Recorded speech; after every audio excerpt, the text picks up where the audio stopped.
I'm here with Richard Sims at the DreamHack PUBG Showdown in Austin. Welcome to Texas. How are you liking it here in the South so far? Amazing. Tried barbecue last night.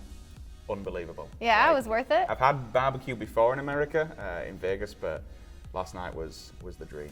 I think Texans will be very glad to hear you say that. 10 out of 10. I'll go with it. And so you are here for PUBG. Yep. You casted a lot, all the qualifiers for this. You've seen all the teams in action, except for our BYOC teams. Do you know anyone notable who signed up for that? There's a couple of teams I believe have. We've got a couple of big organizations. I think Totality from the North American side. I'm pretty sure, don't quote me, but I'm pretty sure Optic Gaming as well. Obviously got a new roster coming in. We didn't see Hypoc, one of their main guys, during DreamHack because I think he was on holiday at the time, in Paris, I believe.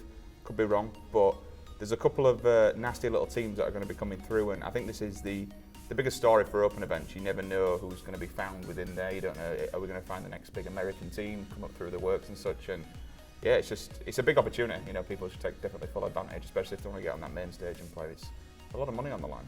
So what do you see happen with these kind of BYOC teams that aren't competing in the regular circuit? Is their playstyle really different from what you'd see in normal competitive? I'd say it's not as disciplined. Some of the bigger teams, they have their areas, they have the drop zones which they like to loop through. They have the loop routes, so to speak. It's whether or not, in certain scenarios it can be called hot dropping, where you will meet a team in their hometown, so to speak.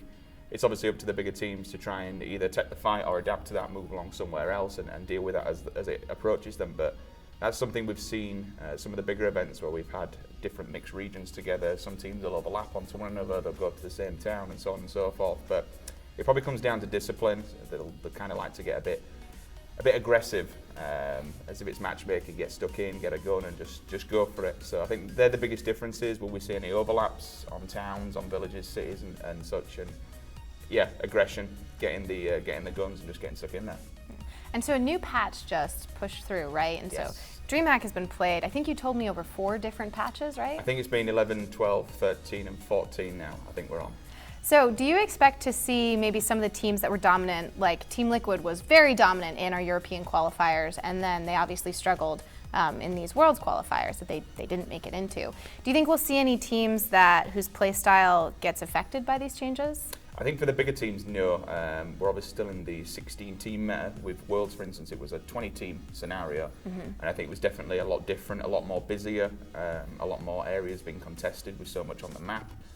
I don't necessarily think there'll be massive changes. Like the bigger teams, they don't necessarily adapt to the change, they just embrace it. They know, okay, so this is now a strong weapon. Like for instance, a bigger change in this is all the grenades and so on and so forth. The M24, I believe, the big boy sniper rifle, it's no longer in a crate, it's going to be a world spawn. I'm assuming it's going to be a really rare spawn, but they'll adapt to these, they'll read into them, they'll understand it. Some of them might not have even got a chance to play it yet, which could be a bit wild and a bit scary, but again, we can take it in, we can read what's going on there, see how things went out. The big one was patch 12, where all the guns changed and everything it just became the 7.62 meta. The Kar 98s were super strong because the level 3s were in a crate now.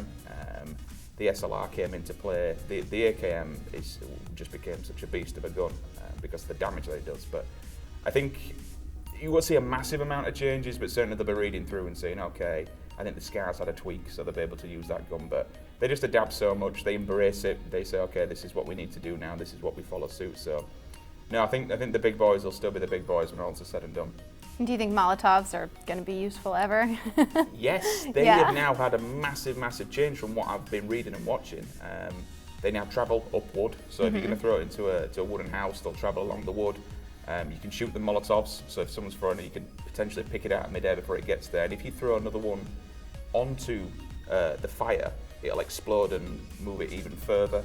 The tick damage and damage over time it does to you is extensive. So if you want to breach a house like one of the wooden shacks, level 2 or something, we might see a new meta where people will breach it from 2 angles. They'll throw Molotovs in, try and not smoke them out, but flame them out of a building, so to speak. So yeah, I think that was the whole point.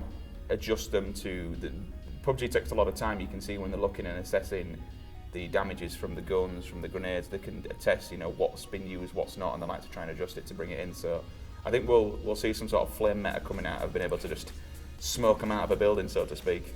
Flame meta, I like that. I'm It should be fun. very excited to see what these teams do and see what comes out of BYOC and to hear you casting it all. Thank you. Should be good.